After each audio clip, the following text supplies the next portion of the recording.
Hi, ഞാനിന്ന് വന്നിരിക്കുന്നതേ നമ്മുടെ washing മെഷീനൊക്കെ ഉപയോഗിച്ചിട്ട് അടച്ചിടുമ്പോൾ ഒരു ബാഡ് സ്മെല്ലായിരിക്കുമല്ലോ. അപ്പോൾ അതെല്ലാം മാറുന്നതിന് വേണ്ടിയിട്ട് ഇതേപോലെ ഒരു ചെറിയ തുണി കഷ്ണം എടുക്കുക. എന്നിട്ട് നമുക്ക് കുറച്ച് പരലുപ്പാണ് ഇട്ട് കൊടുത്തിരിക്കുന്നത്. എന്നിട്ട് നമുക്ക് ഇതുപോലെ കംഫർട്ടും കൂടെ ഒഴിച്ചു കൊടുക്കാം.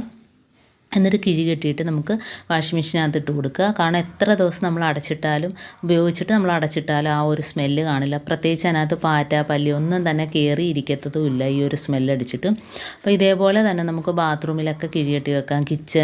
കിച്ചണിലൊക്കെ നമ്മൾ മീനൊക്കെ പൊരിച്ചതിന് ശേഷം ഒരു സ്മെല്ലല്ലേ, അതൊക്കെ മാറുന്നതിന് വേണ്ടിയിട്ട് ഇതേപോലെ വെക്കാം. പ്രത്യേകിച്ച് പരലുപ്പായതുകൊണ്ട് ആ ഒരു ബാഡ് സ്മെല്ല് പെട്ടെന്ന് തന്നെ വലിച്ചെടുക്കാനായിട്ട് പറ്റും. കംഫർട്ടും കൂടെ ആകുമ്പോൾ നല്ലൊരു മണം കിട്ടും. അപ്പോൾ എല്ലാവരും ഒന്ന് ചെയ്ത് നോക്കുക. ഇതേപോലെ നമുക്ക് വാഷിംഗ് മെഷീനകത്തോട്ട് ഇട്ട് കൊടുക്കാം. എന്നിട്ട് നമുക്ക് അടച്ചു കൊടുക്കാം കേട്ടോ. അപ്പോൾ നമ്മൾ എത്ര ദിവസം ഉപയോഗിച്ചിട്ട് അടച്ചിട്ടാലും ഇതേപോലെ തന്നെ നല്ല ഒരു മണമായിരിക്കും തുറക്കുമ്പോഴത്തേന്.